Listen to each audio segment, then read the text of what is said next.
Alright guys, we're ready to kind of start a new unit, so I hope you guys picked up your note trackers and be ready. So today we're going to be talking about salt and blood pressure by yours truly, Miss Sanders. As always, pay attention to the color change because it's going to be on your test or just things that I want you to know. I know you guys really don't pay attention, but I've been telling you, and you guys obviously do really bad as test scores, so you might want to pay attention this time. Okay, so the myth began, well, actually the history of the myth began in the 1960s by a physician named Louis Dahl. He was originally from New York City, New York.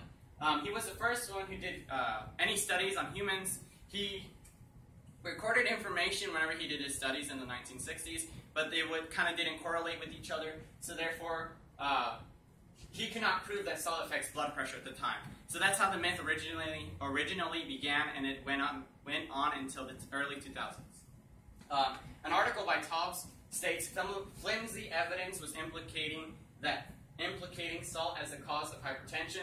So it kind of was there, but not really there. So that's how the myth began. How it began and spread. So it originally began by the government. I know I said it began by Louis Dahl, but that's where kind of salt and blood pressure correlation started. But originally began by government and health organizations. They were the first ones, since no significant research was recorded. They're like, yeah, we can eat as much salt as we want now, put a whole can of freaking salt on Kentucky Fried Chicken. So they were the ones who actually started it and perpetuated it. Our parents, which are, well, not our parents, but the parents of the 60s, and our grandparents, essentially, they were the ones who listened to these health organizations. They were like, yeah, you know, there's going to be, it's no big effect, I can do whatever I want, you know, just whatever. So they ate it in large quantities, and that was really bad for them. It was then passed down to our generation, so to our parents and everything, until more case studies and more research was done in the early 2000s as technology improved, and that kind of stated that there is an effect of salt and blood pressure, and it was proved incorrect. So how the myth is false. Today I'm going to be talking about three things. I'm going to be talking about blood pressure, obviously, because this is salt and how it affects blood pressure, arteries and vessels, and left ventricle mass thickness. As always, take out your note trackers that you guys picked up today before I started, and as always, like I've been saying, I will not do anything if there's no participation, because this hour really doesn't answer the questions and doesn't participate. So if I don't see you guys participating, I'm just going to freaking go through all the slides, and you can get your notes from Google Classroom. So we're going to start off with blood pressure. So blood pressure is said to be, by Dr. Ryan in a case study, that salt causes your body to hold on to water. So as we just learned in this last study with the kidney, our kidneys excrete water and they collect any kind of waste. So whenever large amounts of salt are in the kidneys, it really inhibits that function, so therefore it really can't happen. The body cannot excrete water from the body easily, and it just really is harmful for the body, and it causes hypertension, which is known as blood pressure. So whenever there is a lot of water, it kind of increases the force in the body, which that's not supposed to be there. It's supposed to be kind of equilibrium, and that's not there. So it increases our blood pressure kind of high, which is really chronic.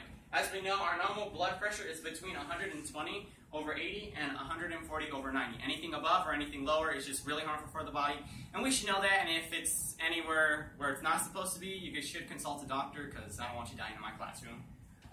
And again, the diastolic number is the first number, which is the heart whenever it's pumping and contracting, and the systolic number is the second number, which is whenever the heart is at rest. Arteries and blood vessels, or blood vessels actually. Arteries and vessels are enlarged and restrict the blood flow. So that's really kind of what I was saying to. They kind of constrict and get really big, which is not supposed to happen. They're supposed to be a normal size so that they can, so that the blood can be pumped throughout the body at a normal pace, and just it works smoothly, essentially. You will have a tachycardic heartbeat, which is whenever the heart is beating rapidly, which is not supposed to be that way. That will increase your blood pressure. It exerts a force, more force actually, to move the blood to another place, which we don't need that. We need a blood pressure between 120 over 80 and a blood pressure between 140 over 90. That's how it's supposed to be.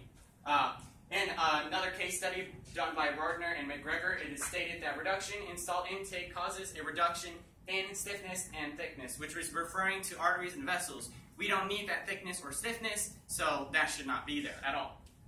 Over time, the arteries can become severely enlarged or clogged, and that's just really not supposed to happen. It's not good. Drink water and flush excess salt out of the body. And Yee! Get up! Either take notes or get out. Told you. God. Okay, left ventricle mass thickness. As we've talked about this before, it is stated also in another case study by Douglas and Kaplan that it is a thick wall thickness and increase in cavity size. It's not supposed to be that way. It's supposed to be a normal size, because if not, it inhibits that capability of the ventricle to push that blood out, and it's not going to happen. Restriction to blood flow, high energy consumption, because it's going to be more energy pushed into the heart, and it doesn't need to be that way. And another citation from that is salt intake correlated with a reduction of left ventricle mass. It is correlated with each other, and you really don't need it, so it states right there, guys. I mean, do you listen or you don't listen?